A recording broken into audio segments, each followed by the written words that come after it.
Hello everyone. आज हम जानने वाले हैं कि किस तरह हम बाइक को टिल्ट करते हैं जब हम किसी सर्कुलर रोड पर गाड़ी को चलाते हैं।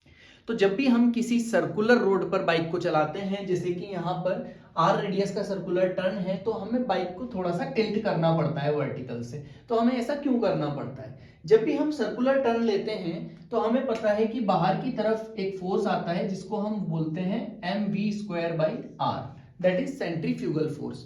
ठीक है, अब ये सेंट्रीफ्यूगल फोर्स हमें स्लिप करने की कोशिश करता है बाहर की तरफ। ठीक है, तो इसको बैलेंस करने के लिए अंदर की तरफ टायर्स और रोड के बीच में एक फ्रिक्शनल फोर्स आता है, स्टैटिक फ्रिक्शनल फोर्स आता है, जो कि इसको स्लिप होने नहीं देता, स्लिप होने से रोकता है। ठीक है, तो हम क्या करते हैं, कई बार ये जो फ्रिक्शनल फोर्स है ये सफिशिएंट नहीं होता इसको बैलेंस करने के लिए। तो हम क्या करते हैं, हम बाइक को थोड़ा सा टिल्ट कर देते हैं। बाइक को टिल्ट करने की वजह से नॉर्मल रिएक्शन का डायरेक्शन कुछ इस तरह हो जाता है, वर्टिकल से थीटा एंगल बना लेता है।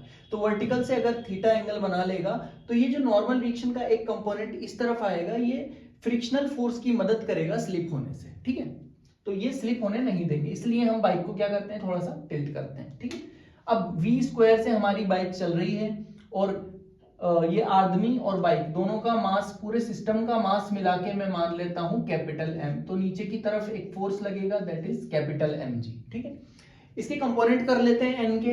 n का ऊपर की तरफ एक कंपोनेंट आएगा थीटा के साथ n cos थीटा, और हॉरिजॉन्टल में एक कंपोनेंट आ जाएगा 90 डिग्री पर, that is n sin theta.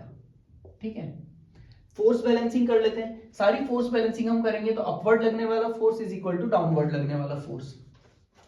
तो अपवर्ड लगने वाला फोर्स हमारे पास है n cos theta, that is equal to downward force that is equal to mg। Let's call this equation number first. ठीक है, अच्छा, इसी तरह लेफ्ट साइड में लगने वाला फोर्स है n sin theta and that is equal to n sin theta plus fs भी तो लग रहा है, तो n sin theta plus fs and that is equal to, इन दोनों को मिलके बैलेंस कर रहा है mv²/r। जबकि ज्यादा सही ये होगा कहना कि इसको बैलेंस कर रहे हैं ये दोनों। ठीक है, स्लिप होने से रोक रहे हैं। अच्छा, और लॉ ऑफ फ्रिक्शन से हमें पता है कि फ्रिक्शन होता है Fs बराबर mu times n, where mu is the coefficient of friction between the tyre and the road. तो यहाँ पे म्यू, और जो म्यू की वैल्यू है वो 0 से लेके 1 पे लाई करती है, 1 से छोटी और 0 से बड़ी होनी चाहिए। ठीक है, तो ये म्यू है कोएफिशिएंट ऑफ फ्रिक्शन। तो यहाँ पे हम Fs को लिख सकते हैं म्यू टाइम्स n, और जो नॉर्मल रिएक्शन फोर्स है वो इस Fs के परपेंडिकुलर होनी चाहिए। तो हमें यहाँ पे नॉर्मल रिएक्शन फोर्स लेना पड़ेगी n cos थीटा। ठीक है, तो यहाँ पे हम Fs की जगह लॉ ऑफ फ्रिक्शन से लिख देते हैं। सबसे पहले तो n sin थीटा आएगा as it is, n sin theta plus mu times यहाँ आएगा n cos theta, and n cos theta is equal to mv²/r। ठीक है, तो ये इक्वेशन बन गई।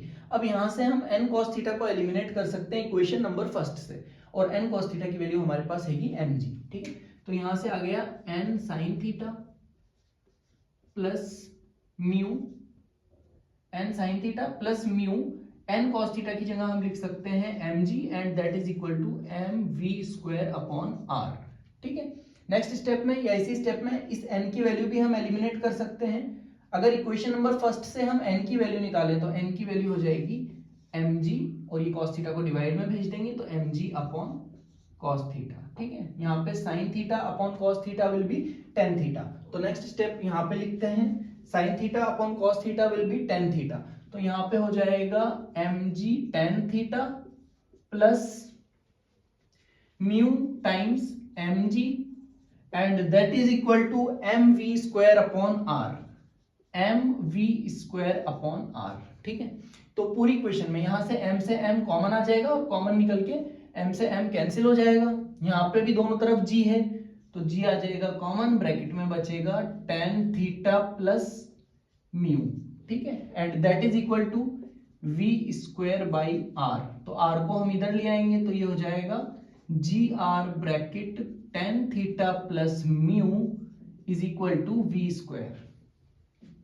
Taking square root on both sides, तो इधर स्क्वायर से अंडर रूट कैंसिल हो जाएगा और इधर अंडर रूट आएगा, तो ये वो वेलोसिटी आ जाएगी जिस वेलोसिटी से हम टर्न ले सकते हैं। कब? जब हम थीटा एंगल से टिल्ट कर लेंगे उसके बाद। ठीक है, तो अच्छा, आप यहाँ पे देखेंगे कि v is directly proportional to tan theta, और टेन थीटा की वैल्यू एंगल बढ़ने के साथ साथ टेन थीटा की वैल्यू इंक्रीज होती है, ठीक है।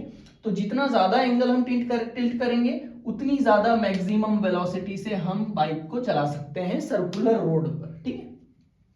यहाँ पे दो कंडीशंस बन सकती हैं। इन केस अगर कोई ऐसी जगह पे हम गाड़ी चला रहे हैं जहां पे फ्रिक्शन है ही नहीं, जहां पे कोएफिशिएंट ऑफ फ्रिक्शन की वैल्यू 0 है, तो वहां पे हम कितनी वेलोसिटी से गाड़ी चला लेंगे? वहां पे हम मैक्सिमम वेलोसिटी से गाड़ी चला सकते हैं root over tan, zero will be zero, अच्छा mu is equal to zero, तो बचा क्या?